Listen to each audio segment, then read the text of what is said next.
आज हम लोग जो जयशंकर प्रसाद के द्वारा जो कहानी लिखी हुई है मधुआ, उसके कुछ महत्वपूर्ण अंशों का अध्ययन करते हुए उसकी व्याख्या देखेंगे और कहानी को समझने की कोशिश करते हैं। जैसा कि आप लोगों को दिखाई दे रहा है कि आज 7 दिन हो गए, पीने की कौन कहे, छुआ तक नहीं। आज 7वां दिन है सरकार, अर्थात शराबी व्यक्ति अपनी व्यथा कह रहा है। तुम झूठे हो, अभी तो तुम्हारे कपड़े से महक आ रही है। वह तो कई दिन हुए, 7 दिन से ऊपर कई दिन हुए अंधेरे में बोतल उड़ने लगा, कपड़े पर गिर जाने से नशा भी नहीं आया। और आपको कहने कि क्या कहूँ, अर्थात मैं पीने की कोशिश ही कर रहा था, वो तो बिखर गई है, इसलिए मुझे कुछ भी नहीं मिला है। सच मानिए 7 दिन, ठीक 7 दिन से एक बूंद भी नहीं। ठाकुर सरदार हंसने लगे। लखनऊ में लड़का पढ़ता था, ठाकुर साहब भी कभी वहाँ आ जाते थे। उनको कहानी सुनने का चस्का था। खोजने पर यही शराबी मिला। वह रात को, दोपहर में, कभी कभी सवेरे भी आ जाता था। अपनी लच्छेदार कहानी सुनाकर ठाकुर का मनोविनोद करता। ठाकुर ने हंसते हुए कहा, तो आज पियोगे न, अर्थात तुम आज इतने दिनों पर इधर आए हो तो आज तो तुम इसको पियोगे न। अद्भुत, झूठ कैसे कहूँ, आज तो जितना मिलेगा सबकी पीऊँगा। 7 दिन चने चबेने पर बिताए हैं किस लिए, अर्थात मैंने ये 7 दिन बहुत मुश्किल से गुजारे हैं। अद्भुत 7 दिन पेट काट कर आज अच्छा भोजन न करके तुम्हें पीने की सूझी, यह भी, अर्थात एक शराबी को 7 दिन से खाना ना मिले ये उसको मंजूर है, परंतु 7 दिन से शराब ना मिले उसके बिना उसकी कैसी हालत हो जाती है, ये हमें इस शराबी से पता चल रहा है। सरकार, मौज महार की एक घड़ी लंबे दुखपूर्ण जीवन से अच्छी है। उसकी खुमारी में 7 दिन काट लिए जा सकते हैं। अर्थात कभी कभी किसी चीज़ का अभाव लंबे समय से जिसका रहता है उसके बिना रहा जा सकता है, परंतु पल भर का एक क्षणिक सुख, एक क्षणिक आराम, क्षणिक आदत के लिए व्यक्ति उन सारे दिनों को बर्बाद कर दे जाता है। अच्छा, आज दिन भर तुमने क्या क्या किया? मैंने, सुनिए, सवेरे कोहरा पड़ा था, मेरे धुंधों से कंबल सा, वह भी सूर्य के चारों ओर लिपटा था। हमें दोनों मुंह छिपाए पड़े थे। ठाकुर साहब ने हंसकर कहा, अच्छा, तो इस मुंह छुपाने का कोई कारण? 7 दिन से एक बूंद भी गले न उतरी थी, भला मैं कैसे मुंह दिखा सकता था? और जब 12 बजे धूप निकली तो फिर लाचारी थी। उठा हाथ मुंह धोने में, जो दुख हुआ वह सरकार के कहने की क्या बात है। पास में पैसे बचे थे, चना चबाने में दांत भी भाग रहे थे, कटकटी लग रही थी। पराठे वालों के यहाँ पहुँचा, धीरे धीरे खा रहा था और अपने को सेकता भी रहा। फिर गोमती के किनारे चला गया। घूमते घूमते अंधेरा हो गया और बूंद पड़ने लगी। तब कहीं भागा और आपके पास आ गया। अर्थात शाम हुई, जो कुछ पैसे थे उनका तो दिन में पराठा खा लिया, परंतु जैसे जैसे शाम हुई तो मुझे पीने की याद आई और मैं आपके पास चला आया। अच्छा, जो उस दिन तुमने गडरिये वाली कहानी सुनाई थी, जिसमें आसफुद्दौला ने उसकी लड़की का आंचल भुनी हुई भुट्टों के दानों में के बदले में मोतियों से भर दिया, क्या वह सच है? सच? अरे, वह गरीब लड़की भूख से उसे चबाकर थू थू करने लगी, रोने लगी। ऐसे निर्दयी दिल लगी बड़े लोग कर ही बैठते हैं। सुना था श्री रामचंद्र जी ने भी हनुमान से ऐसा ही, अर्थात ऐसे ही कुछ दृश्यों का अंकन करवाया था। इनकी आपसी बातचीत या वार्तालाप से पता चल रहा है कि उसको अपनी उस लत से कितना प्रेम है, ठाकुर को अपनी आदत से कितना परेशान है कि उसको पीने के लिए पैसे दे रहे हैं, बजाय अपने मनोरंजन के लिए, अपने समय व्यतीत करने के लिए वह किसी का भी सहारा ले रहा है। ठाकुर साहब ठठाकर हंसने लगे, पेट पकड़कर हंसते हंसते लौट गए।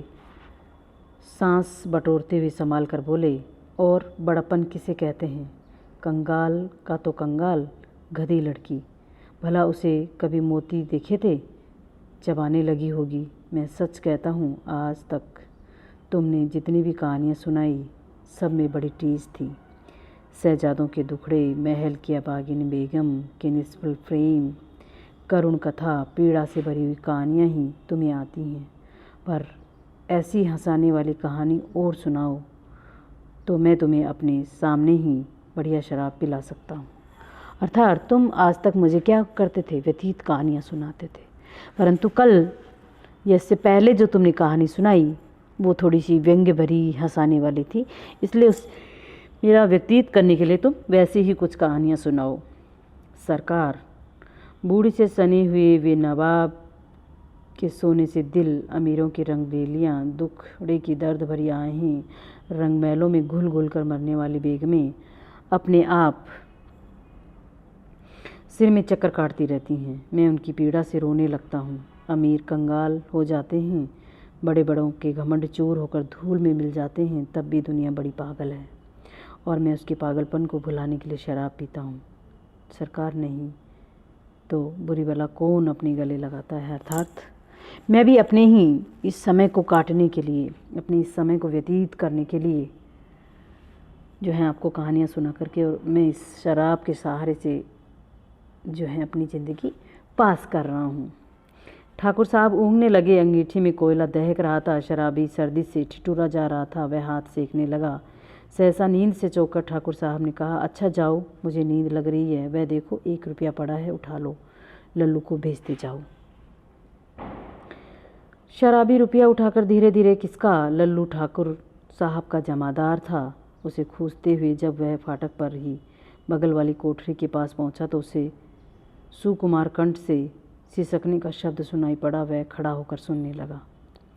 तो सुअर रोता क्यों है? ठाकुर साहब ने ही 2 लात ने लगाई हैं, कुछ गोली तो नहीं मार दी है? कर्कश स्वर में लल्लू बोल रहा था। उत्तर में सिसकियों की एक आध ही हिचकी सुनाई पड़ जाती थी। और अब और भी कठोरता से लल्लू ने कहा, मधुआ, जा सो रहे, नखरा न कर, नहीं तो उठूँगा तो खाल उधेड़ दूँगा, समझा ना? शराबी चुपचाप सुन रहा था। बालक की सिसकी बढ़ने लगी, पर उसे सुनाई पड़ा, ले भागता है कि नहीं? क्यों? मार खाने पर तुला है? भयभीत बालक बाहर चला आ रहा था। शराबी ने उसके छोटे से सुंदर गोरे मुंह को देखा। आंसू की बूंदें ढुलक रही थी। बड़े दुलार से उसका मुंह पहुँचते हुए उसे लेकर वह फाटक से बाहर चला आया।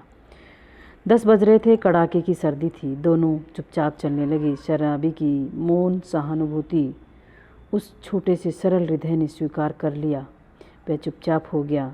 अभी वह तंग गली पर रुका ही था कि बालक के फिर से सिसकने सी उसे आहट लगी। वह झिड़क कर बोल उठा, अब क्यों रोता है रे छोकरे?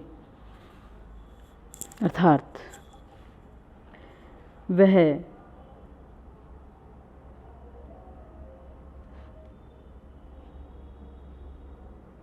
लल्लू का पुत्र था, जो कि उसको खाने के लिए दिन भर से खाना नहीं मिला था, इसलिए वह बच्चा रो रहा था। तो शराबी उससे पूछ लेता है कि तुम, अब जब वह उसके साथ चलने लगा तो वह कहता है कि क्यों रो?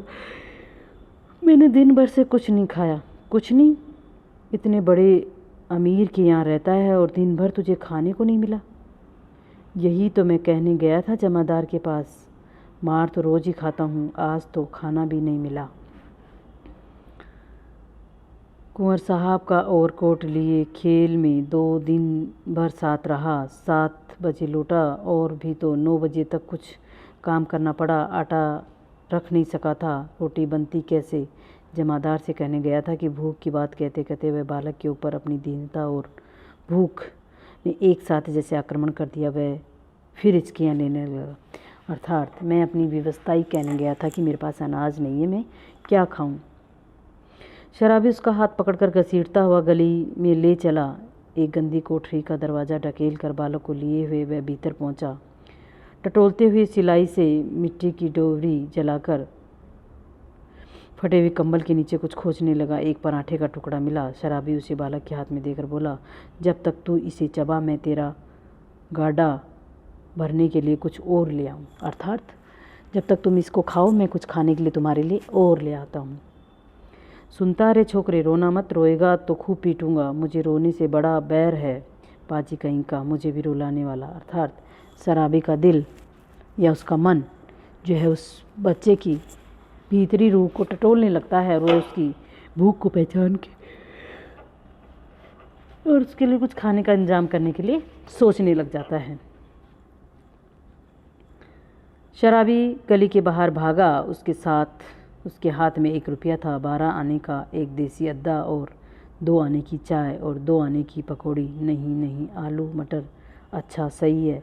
4 आने का मांस ही ले लूँ पर यह छोकरा, इसका गाढ़ा तो भरना ही होगा। फिर कितना खाएगा और क्या खाएगा। आज तक तो कभी मैंने दूसरों के खाने का सोच किया ही नहीं, पर क्या ले चलूं, पहले एक अद्धा ही ले लूं। अर्थात इससे पहले तो कभी शराबी को किसी के पेट का ध्यान ही नहीं आया, परंतु उस बालक की ममता ने उसके भीतरी मन को क्या कर दिया, झचकोर दिया है। अर्थात उसका कोमल और निश्चल भाव का जो चेहरा है वो उसके मन पर प्रभाव छोड़ रहा है। इतना सोचते सोचते उसकी आंखों पर बिजली के प्रकाश की झलक पड़ी। उसने अपने को मिठाई की दुकान पर खड़ा पाया। वह शराब का अद्दा लेना भूलकर मिठाई पूरी खरीदने लगा। नमकीन लेना भी न भूला। पूरा 1 रुपया का सामान लेकर वह दुकान से हटा। जल्दी पहुंचने के लिए एक तरह से दौड़ने लगा। अपनी कोठरी पहुंचकर उसने दोनों की बात बालक के सामने सजा दी। उसकी सुगंध से बालक के गले में एक तरावट पहुंची। वह मुस्कुराने लग गया। अर्थात वह बच्चा भी, उसको यकीन हो गया कि अब मुझे कुछ खाने के लिए मिल जाएगा। इसलिए यहाँ ये देखिए कि व्यक्ति कई बार अपनी भावनाओं पर नियंत्रण कर लेता है और कोई हल्की सी चीज़, कोई ऐसी चीज़ जो हमारे जीवन को गहरा प्रभाव डालती है और वह अपने जीवन को भी उस दृष्टि से बदल लेता है। अर्थात जिस शराबी को ठाकुर साहब ना बदल सके और अपनी आदत, उनको भी अपने मनोरंजन के लिए उसकी आदत के अनुरूप 1 रुपया दे देते थे और उसी वो अपना काम कर लेते थे और वो अपना काम कर लेते थे। परंतु जब लास्ट वाले दिन 1 रुपया लेकर वह जाता है तो उस बालक के भीतरी मन में जो निश्चल भाव, जो निश्चल प्रेम, जो उसका बचपन है वो उसको प्रभावित कर गया है। शराबी ने मिट्टी की गगरी से पानी उड़ेलते हुए कहा, नटखट कहीं का हंसता है। सौंधी बाँस नाक में पहुंची न, ले खूब ठूस कर खा ले और फिर रोया तो पीटूंगा। दोनों ने बहुत दिन पर मिलने वाले मित्रों की तरह बैठकर पेट भर खाया और सीली जगह में सोते हुए बालक ने शराबी का पुराना कोट ओढ़ लिया था। जब उसे नींद वहाँ आ गई तो शराबी भी कंबल तानकर बड़बड़ाने लगा। सोचा था आज 7 दिन में भर पेट पीकर सोऊंगा, लेकिन वह छोटा सा रोना पाजी ने जाने कहाँ से आ धमका। अर्थात एक तरफ तो वह कर रहा था कि मैं आज मन भर के पीऊँगा, परंतु उस छोटे से बालक के भीतरी मन ने जो है शराबी के मन को बदल दिया और वह उसकी शराब ना ले करके और उसका खाना ले लेता है। इसलिए कहानी में ये बदलाव धीरे धीरे हमें दिखाई दे रहा है और किस तरह से शराबी आगे अपनी उस आदत के अनुरूप क्या करता है ये हम लोग कल देखने की कोशिश करेंगे। कुछ कहानी लगभग और बची हुई है जिसको हम कल देखते हैं।